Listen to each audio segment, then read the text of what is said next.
아름다운 성산교회 젊은이 부여 여러분, 오늘부터 우리는 7주간 Face for Exile이라는 주제로 제자훈련을 하게 되었습니다. 이렇게 제자훈련을 시작한 것에 대해서 하나님께 참 감사한 마음입니다. 그리고 20대로서 참 바쁜 시기를 보내고 있을 텐데 수요일에 이렇게 따로 시간을 떼어서 제자훈련을 하게 된 것에 대해서 참 귀하다는 생각이 듭니다. 짧으면 짧고 길다면 길 수 있는 이 7주라는 시간이 우리 각자 모두에게 유익하면서 귀한 시간이 되길 바랍니다. 그럼 인사는 이만 생략하고 본론으로 들어가 볼까요? 잠시 우리가 본론으로 들어가기 전에 생각해 봐야 할 것이 하나 있습니다. 그것은 바로 지금 우리가 하고 있는 제자훈련, 이 제자훈련이 과연 무엇이냐 하는 거예요. 여러분은 제자훈련이 뭐라고 생각하시나요? 먼저 제자라는 단어는 영어로 disciple인데 거의 비슷한 단어로는 follower가 있죠. 팔로워는 좀 여러분들에게 익숙하죠. 요즘 SNS는 대체로 팔로잉 시스템이 인기가 있으니까요. 그런데 디사이플은 팔로워랑은 좀 다릅니다. 잠시 복음서로 들어가 볼까요? 예수님이 공생의 사역을 시작하셨을 때 수많은 사람들이 예수님의 사역에 반응을 했습니다. 그들을 세 부류로 나누자면 한 부류는 예수님의 제자, 즉 디사이플이고요.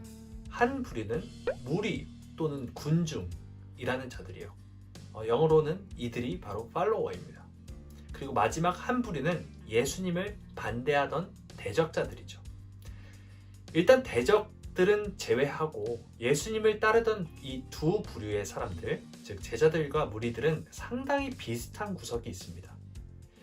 일단 둘 다 예수님을 좋아하죠.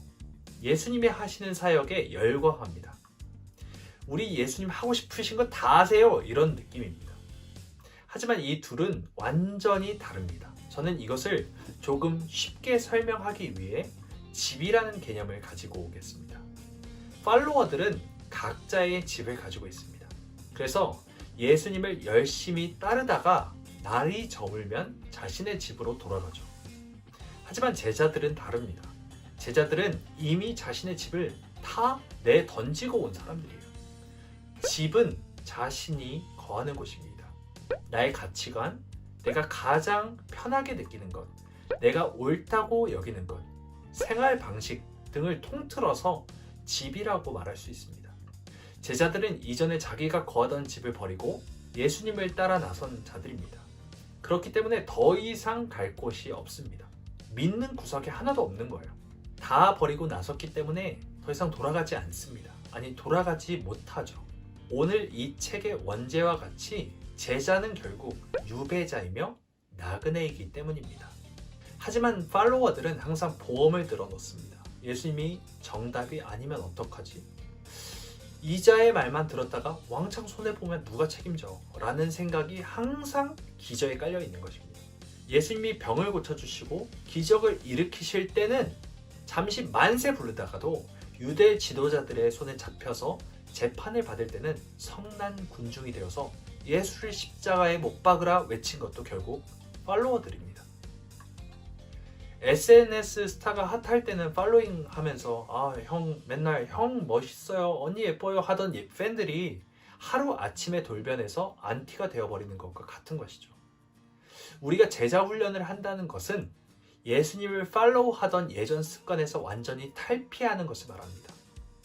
예수님의 제자가 된다는 것은 나에게 익숙했던 옛집을 버리는 것부터 시작되어야 합니다. 그리고 예수님이 틀렸으면 어떡하지? 예수님만이 진정한 길이고 진리고 생명이 아니면 어떡하지? 라는 이 조금의 불신도 버리는 것이 뒤따라야 합니다. 그리고 이제는 예수님의 뒤를 따르는 것뿐만이 아니라 예수님처럼 생각하고 예수님처럼 행동하고 예수님처럼 살아야 하는 겁니다. 그 길만이 우리를 진정한 평안과 안식과 참 기쁨과 영생을 누리게 하니까요. 자, 그러면 책의 내용을 간단하게 살펴볼까요? 우선 이 책의 저자는 우리 그리스도인들이 디지털 바벨론이라는 눈에 보이지는 않지만 분명히 존재하는 세계에 문화적으로 유배된 상태에 있다고 주장합니다. 디지털 바벨론은 이 세상, 더 구체적으로 말하면 이 세상의 문화를 의미하죠. 잘 아시는 분도 계시겠지만 잠시 바벨론의 배경을 말하고 넘어갔으면 좋겠어요. 2600년 전쯤 유대인들이 바벨론이라는 나라에 멸망해서 포로 신세가 되었습니다. 포로가 된 유대인들은 나라를 잃고 바벨론의 백성으로 살 수밖에 없게 됐죠. 나라를 잃은 것뿐만이 아니라 그 땅에서 쫓겨나 바벨론 땅에서 살게 되었습니다.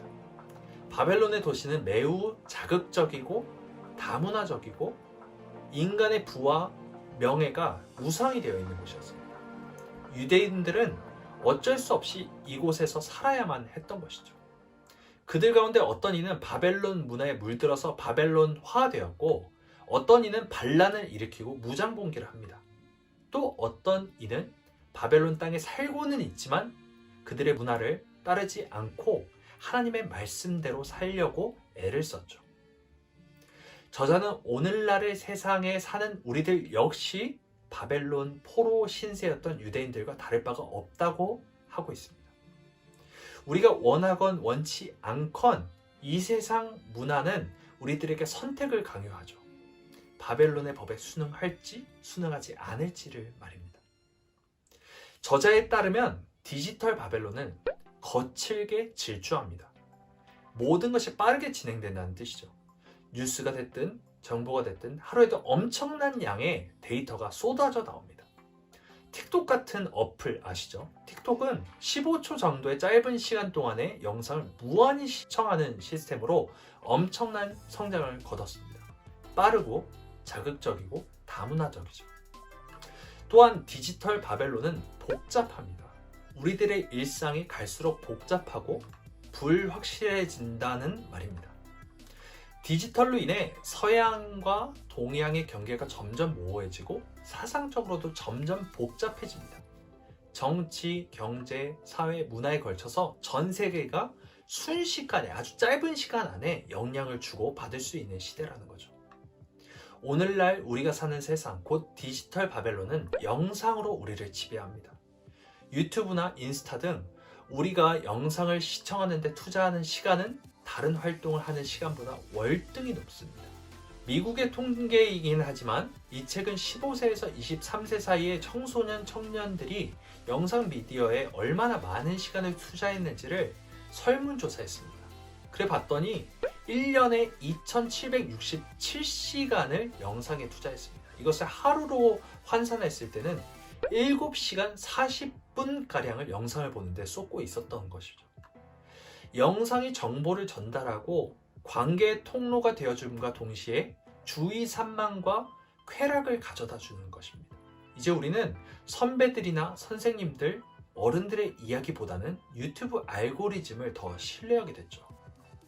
또한 디지털 바벨론은 성경이 인간의 경험을 해석하는 다양한 목소리 가운데 하나 정도에 지나지 않는 것으로 판단합니다. 다문화적인 이 세상은 성경의 권위 따위 그다지 존중하지 않습니다.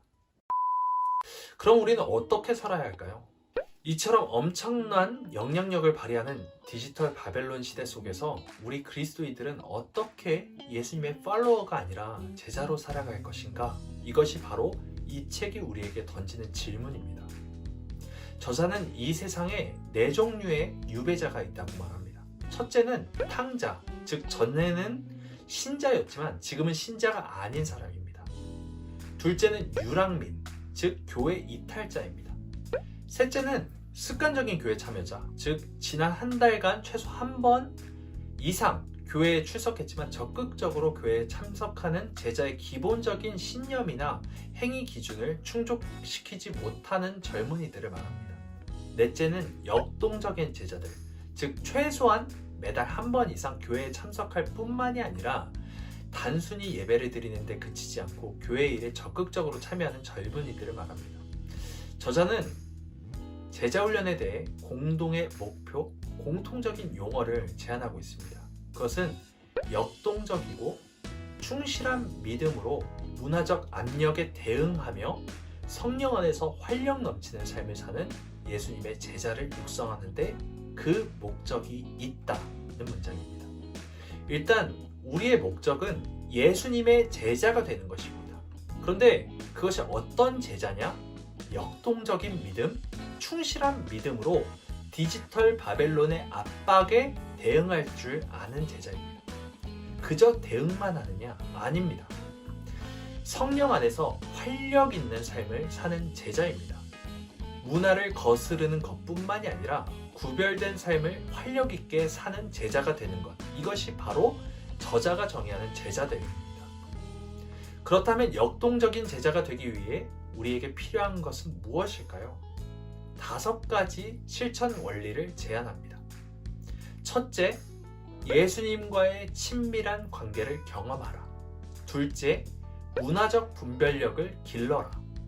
셋째, 의미 있는 세대 간의 관계를 형성하라. 넷째, 굳센 신념과 소명적인 제자도를 훈련하라.